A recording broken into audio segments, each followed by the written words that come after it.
Hello students, good morning and welcome to chemistry concept with Pragya ma'am.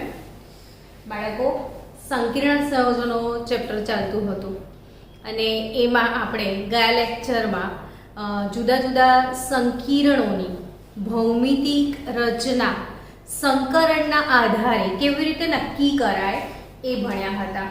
યાદ છે ને તમને? આપણે શું શીખ્યા હતા? NiCN4 -2 અને બીજું NiCN4 -2. એક નિર્બળ લિગેન્ડ વાળું સંકીર્ણ હતું અને એક પ્રબળ લિગેન્ડ વાળું સંકીર્ણ હતું. આ સંકીર્ણ સંયોજનો જેનું સંકરણ અને ભૌમિતિક આકાર તમે શીખી રહ્યા છો એ જ કદાચ આ જ ચેપ્ટરના મુખ્ય ક્વેશ્ચન્સ બનશે. મોટા ભાગના MCQ તમારા શેના પરથી સોલ્વ થવાના છે? સંકરણ પરથી. તો આ સંકરણવાળા જેટલા મોટા ભાગના સંકીર્ણ સંયોજનો છે એ પતી જશે. પછી આપણે ફરીથી પ્રેક્ટિસ કરીશું કે નામ આપ્યા હોય ને સંકીર્ણ બનાવવાના કેવી રીતે. એના પછીના લેક્ચરમાં સ્ફટિક ક્ષેત્રવાદ, વર્નરનો સિદ્ધાંત, આ બધું પ્રેક્ટિસ કરવાનું આપણે બાકી છે, જેના નેક્સ્ટ લેક્ચરમાં આવતું જશે. ફિલહાલ આજે આપણે બોર્ડ પર લખેલું છે એક સંકીર્ણ સંયોજન NiCO4, એનું સંકરણ. આ એક બહુ જ અગત્યનું મોસ્ટ IMP કહી શકાય એવું સંકીર્ણ છે જે વારંવાર MCQsમાં ને થિયરી પોર્શનમાં બોર્ડમાં બી પૂછાતું હોય છે. તો NiCO4 સૌથી પહેલા મેં શું શીખવાડ્યું હતું કે ક્યારે પણ કોઈ સંકીર્ણની ભૌમિતિક રચના આપણે લખતા હોઈએ તો એનું શું કરવાનું છે? નામ પહેલા લખવાનું છે.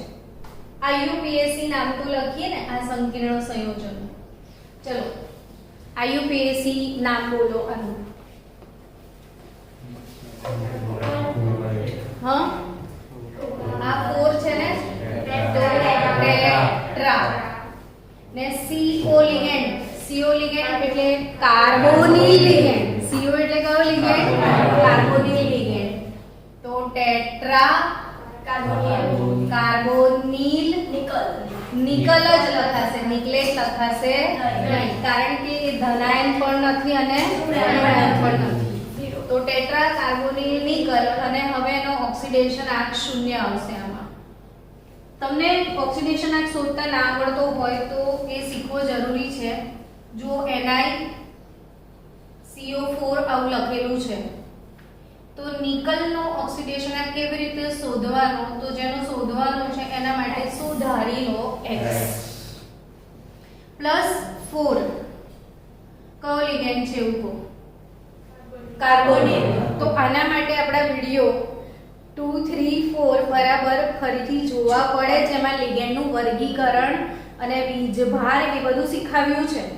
તો આ જે CO લિગેન્ડ છે ને એ તટસ્થ અણુ છે કે જેના પર કોઈ વીજભાર નથી.